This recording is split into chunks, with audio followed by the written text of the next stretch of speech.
or some of the sacrifices that you had to make to get into that? A sacrifice, I think of it as a loss. But every time when it's like, it's just something I got to do, I look at it as just a gain. What's going on, y'all? Chris, work door to door. I'm from Willenburg. How's it going there, y'all? My name's Edric.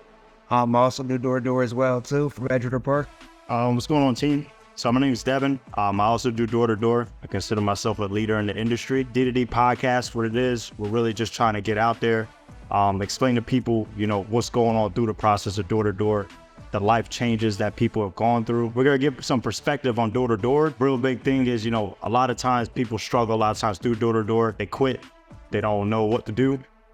They just give up on themselves. And this right here, the goal of doing this is really to just see how far we can go, see the things that we can learn throughout the process and how our lives are going to change, right? I think a lot of times people want to change their life, but they don't know what to do. So this gives a little insight on those kinds of things. This right here, again, Chris, he's currently in door to door right now, learning the ways. And Chris, how long you been doing door to door for? About 4 months and like 3 weeks. So fresh meat? Sure. 100%. Ev, how long you been doing it for? About 6 months. About 6 months. So about to become a vet soon.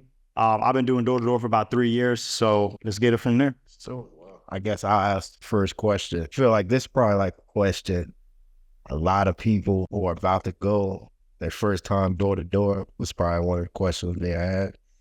And mine is like, how did your parents, your closest friends, react told that you're going to go through door to door first time?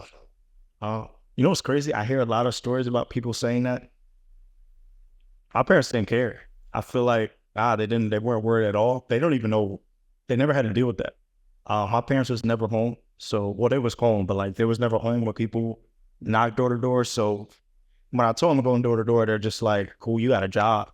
Like, that's what we need. So they were, I wouldn't say supportive, but nothing very crazy. But I have heard some crazy ass stories where like, Mario, he just wouldn't tell his parents. He's like, yeah, I know they about to cook. Well, so I'm not about to say nothing. I know a lot of people because that's how my grandparents were. Once I told them I got fired from Walmart and I'm gonna go through the store to door, they're like, that's not secure. You need a secure job. You're not gonna make no money, stuff like that. First of all, being fired from Walmart is died. That's a story for another day. Stay tuned. Talk about that. I guess first to start off, because I know they don't always tell you that you're getting in door to door. I guess when you first got hired, did you actually know that you were going to be doing door to door when you applied for the job? So actually I was referred. So my college roommate was working here and I was a teacher at first. I didn't want to teach no more. I quit. I had already quit. I was just like, I don't want to do this no more. I was about to go into this, what's it called? This, just agency. Basically what they did is they do like temporary jobs. So you get to try out your stuff, which I thought was pretty cool. But, none of the jobs are working out, nothing like that. And then I just hit him up one day. Oh no, he hit me up. He was like, "Are you still looking for a job?" And I was just like, yeah, but I had an interview with a few sales and I don't really like the way they approached it because they were trying to like hard close me. And I didn't like that like pressure. Like one of the ladies trying to make me feel bad about something. I'm like, wait a minute, man. The interview, I'm making me feel bad. Right. So it was weird. So when I went to, I was a little hesitant, but he was just like, yo, just try it out. Like, just, see what it's like and go from there. It's like, you ain't doing nothing anyway. I was like, you know what? You ain't wrong. Exactly. So I kind of did it. Well, I didn't kind of do it. I went in an interview. They was cool. They were just like, yeah, I think you're great. I'm just like, oh, shit. All right. Without even doing anything yet. Just like, they were just like, you're great. I was like, there's like, you're going to be really good. I was like, all right, I bet. Then, yeah, just went from there. Ever since then, really haven't looked back, like, honestly. And when I met Mike, he was my trainer. Got along with him really well. I think that's key for this kind of job. But just knowing I was like a novice at that time, I didn't know anything. So I'm just getting along with somebody. But getting along with him and then going through everything, it was just like, oh shit, like these guys are like, they want things. Like they want not even to get more money, but they want to excel mentally. Right. So I'm just like, I like that. Like that's what pulled me into it. Yeah. And also saw I'm like, damn, we're a small company. Like there's places, this is going places. Right. You was there in the beginning, right? When it was at Edison? Like you started from Edison office? Yeah, that wasn't the beginning, but that was my beginning year. It was like the 3rd year in, I think. But yeah, I was there since then, which is...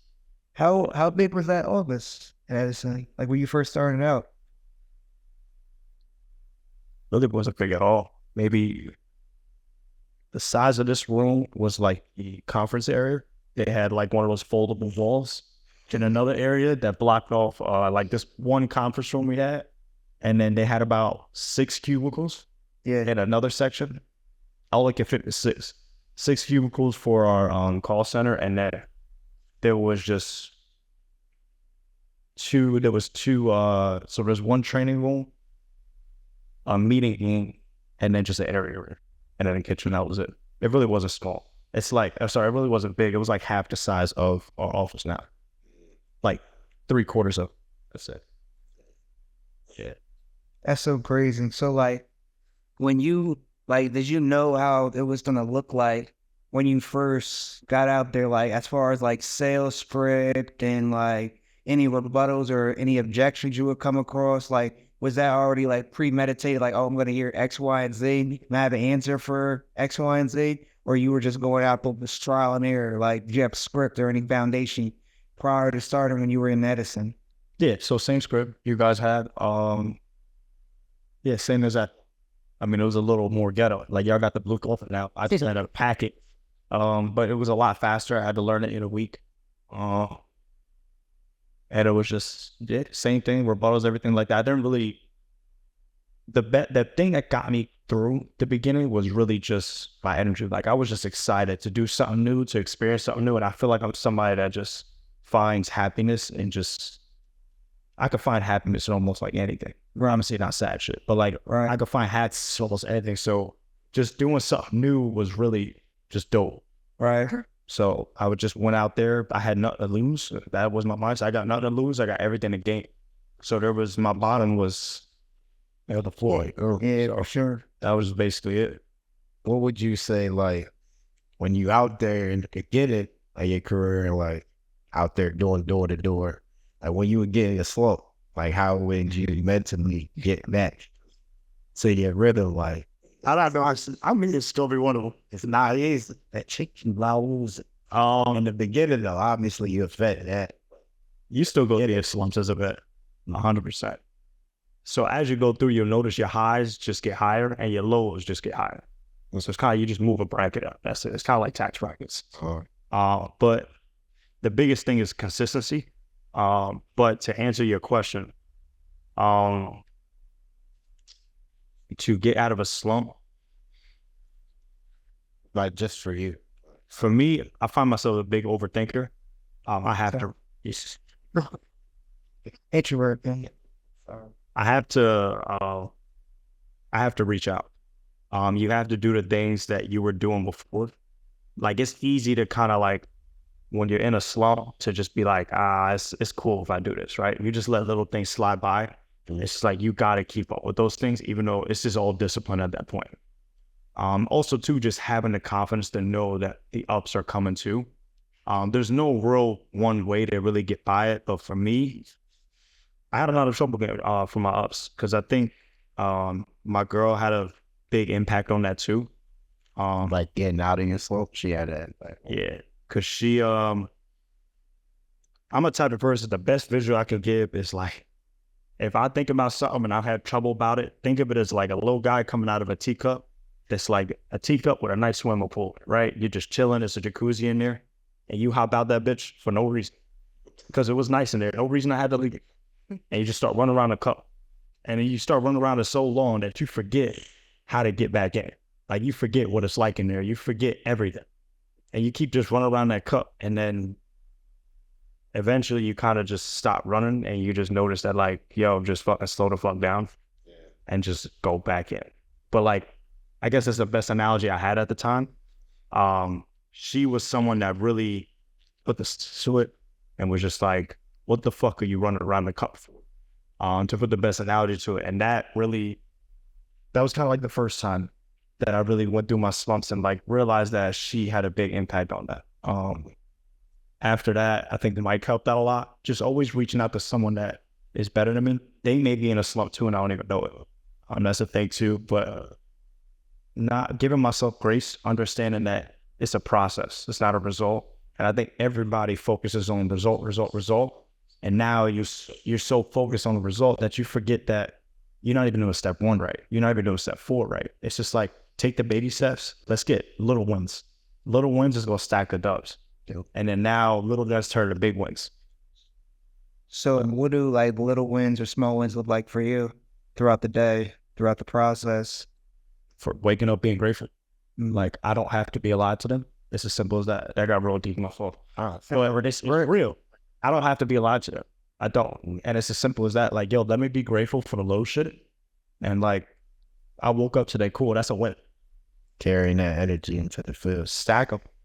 I wanted that. I did not have to get up out of bed. I did it. I didn't even want to go to work today. I got up and I went to work. That's a fucking win. I won that day. I don't care what nobody got to say. And like, you have to put your mind at a level, because it's easy to kind of go in your brain and be like, is that really a win? Yes. And you have to be that stubborn to tell yourself that. Yes, that's a fucking win. Yeah. Because a lot of people don't get up. A lot of people don't even have the opportunity to work. A lot of people don't have the opportunity to eat. So it's like, and I'm over here complaining because I'm not setting an appointment. It's just, there's something God's trying to teach you, something God's trying to show you, and you're too busy worrying about yourself that you can't even see it. Right. And like, that's the humbleness that comes with it. And that's the process that you have to go through. Gratefulness always starts with gratefulness. So I know you mentioned that you just like obviously start from gratefulness and waking up in the morning. So I guess my question would be, do you have like a routine or any renewal activities that you do outside of work to better prepare you for the job or put you in a better position to have a successful day? 100%. Every time I wake up now, I always make sure I do my prayer, right? I wasn't doing that at one point in my life. I wasn't doing that before, but that was part of my spiritual journey. And that was something that, you know, God had to bring back to me and make me realize that like, yo, you've gone away from your spirituality. Whatever you believe in, don't gotta be God, whatever it is, but you believe in some type of, you have to have spiritual awareness. I got away from that. And so now it's like, okay, let me bring this back into my life. This may not fix my problems at work, but what it is elevating me, right? It's making me stay on top of holding myself accountable to be grateful. Like stacking my dub with that. I kind of forgot half the question. Hey, any like, you kind of answered it, being grateful, and any like renewal activities or any sort of routine that you have throughout the day that better prepare you or better equips you to be successful at the job? When I was doing SDR, every time I woke up, I was doing my prayer. I still do it to this day. Just don't, obviously you miss some days. It is what it is. I'm not perfect, but that's times you got to give yourself grace too. You're not perfect, you're human. Do my prayer. I always looked at my numbers. I was wake up, look at the board, see what's going on. Okay, cool. This is where I'm at for the week. This is where I'm at for the day. Kind of get an idea of where I need to be and just get my mind just in that mode, right? I like to lay in bed for a little bit. So, I kind of like to think of it as like my day starts before I go to sleep. I prepare myself for the next day. So before I even go to bed, I make sure, again, my dogs are away, take them outside, do my thing, make sure everything's right and in order from there. And when I wake up in the morning, I'll make sure I wake up an hour and 45 minutes before. It only takes me 45 minutes to get to work, but I know it takes me 20 minutes to get ready, but majority of the time I'm just laying there. So I at least give myself that room to do that. So I look at my numbers.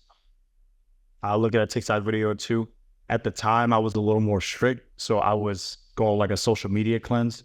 So I would just go right on, do my prayer, go right on the dashboard, see what my numbers are like. And then, what did I do after that?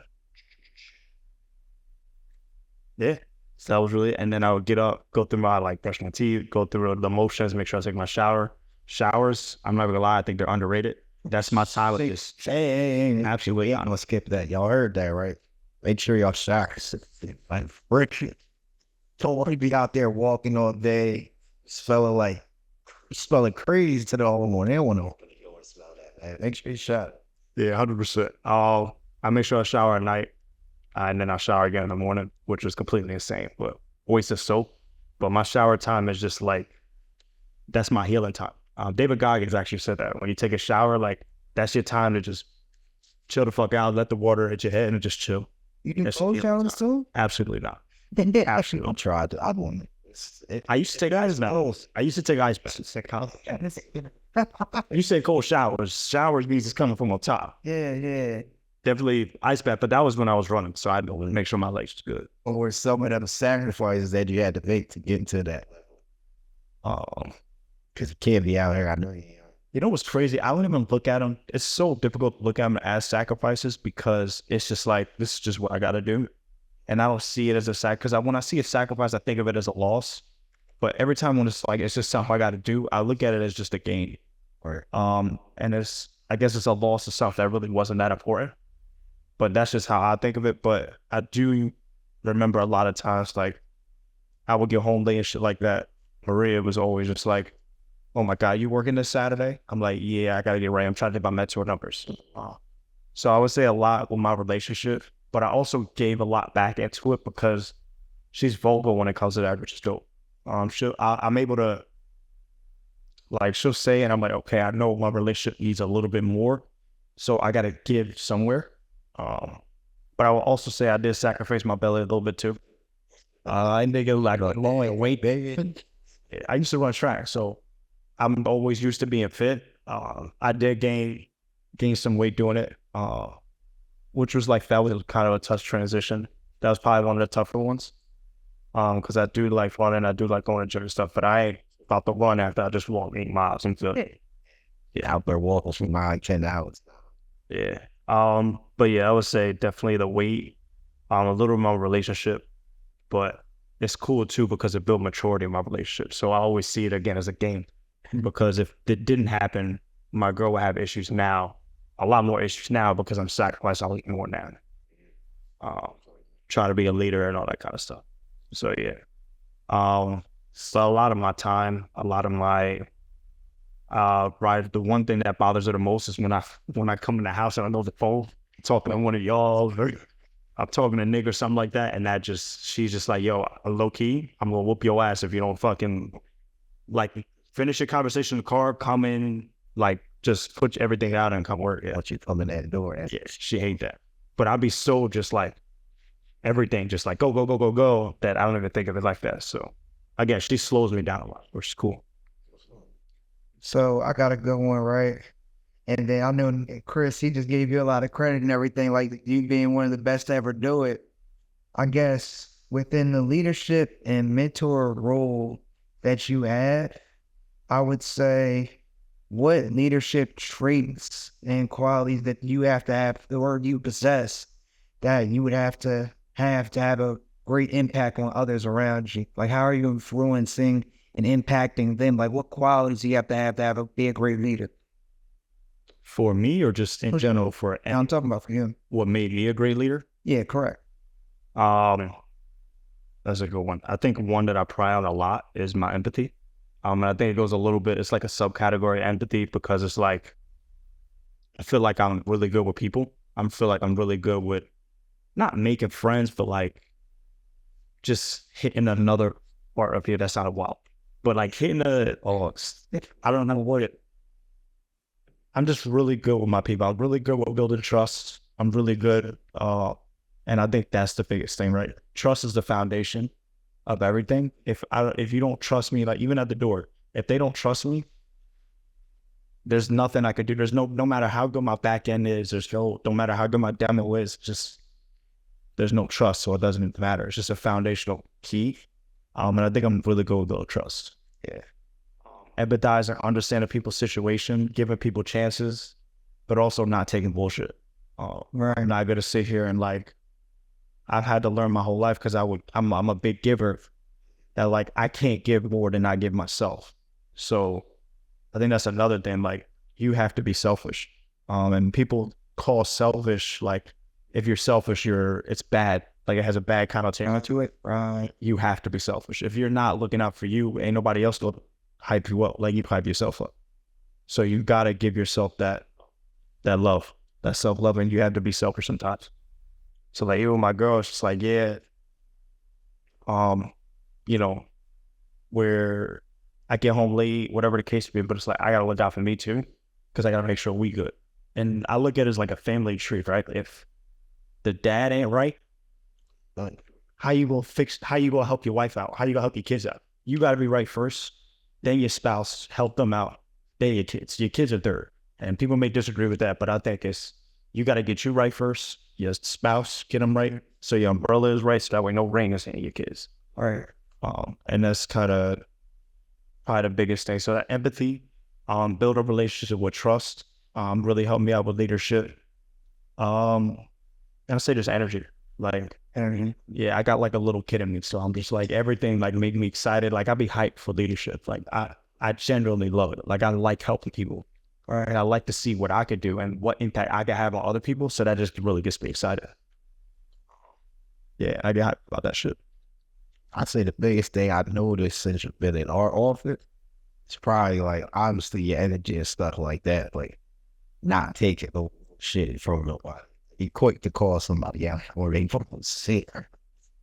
Right. It don't matter who they are. But it makes you like, if you want to be better, like if you doing that to that person, it's gonna make them like step up. Definitely fucking around. Let me stop playing. Get to 100%. I think that was the biggest thing off listen was just accountability. No one was telling nobody like, yo, you came in late today. Go home. I don't want you here. I don't care how many you set. You're not like it's like a basketball team. If you could have the Michael Jordan in your team, if he not running suicides, right? If he's the best, everyone's looking at him. How the fuck I expect everybody else to do it right? That's not the best. What am I gonna do when that person leaves? Now everybody else is up with that. So that's kind of just like the mindset behind. I don't care who you are. I don't care if you're the best. You gotta do right by people. I think what you said though too though is adding that empathy part with it as well too. So we seen, people in our office who just, yo, you're not doing this, like what's going on? But they don't have that trust factor as well. And then it starts to build like a little bit of like kind of like resentment, like, all right, you don't have anything good to say, you don't got nothing to say, you ain't even call me, or we ain't even stick to your word or anything like that. So I think that combination with the two, you do a very good job at that. That's key. That's definitely key. 100%. You know what's crazy? My first team I ever had here, I was way too empathetic. Like, and even with homeowners, like that sometimes be my weakness, right? It's a double-edged sword. I go to a door and I'm listening too much. I'm understanding too much. Now they selling me on why they don't want it. And it's just the opposite effect. But I used to do that on my team, right? So like I had people with amazing talent, but I couldn't get them good. And you're gonna go through failures.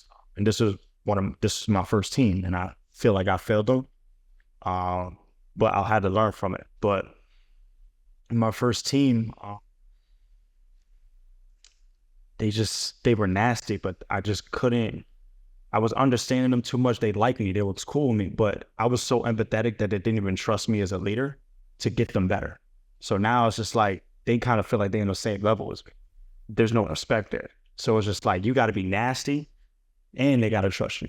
But the holding accountability part is just like, all right, this guy ain't taking no shit. Which is, yeah. But yeah, I fucked that team up.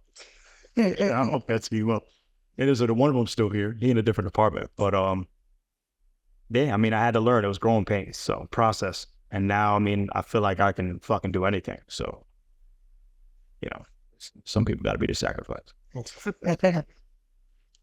It's one thing about door to door, man. Turnaround rate. Boy. 100%. I agree. But people don't, this is going to be a gem. People don't follow, write this down. People don't follow companies, they follow leaders. That's a fact. Not sure where to get out of this. Yeah, if I ain't meet you in a little bit, man, I was telling Chris, like, I was picturing out there. Well, look, I said, dude, he put me on an insurance job. I'm like, yeah, I don't like how such and such is talking to me. So, listen, I know with the money, but nah, I'm not going to be disrespected, bro. And then I stuck it out a little bit. Devin got here. I talked to him. He took over. I'm not going to do that, but it definitely helped out. So people, follow people, man. Follow. If you don't like who you working for, bro, it would never work. I don't care who you talking about. As though actually Carmine, he left the company at one point, and then because he was in the original office, whatever, didn't like the leadership, he only came back because Cruz was there. And now it's about to be a trader, which is dope. So it's just like people don't follow. You don't follow CVS. But if your manager is fired, you're like, I'll work a little bit harder for it. Which is going the same thing that's going to happen for you when you have people. They go work hard because they fuck with you. It's like the policies and everything. Like it is. We're the same thing with the homeowners. Like when you go door to door, even in life, but like you go door to door, they don't take the estimate because the company, like they don't know shit about the company. You represent the company. It's because of you. You as a professional. They liked you. Like they vibe with you. And after that, that's what sets the tone for everything.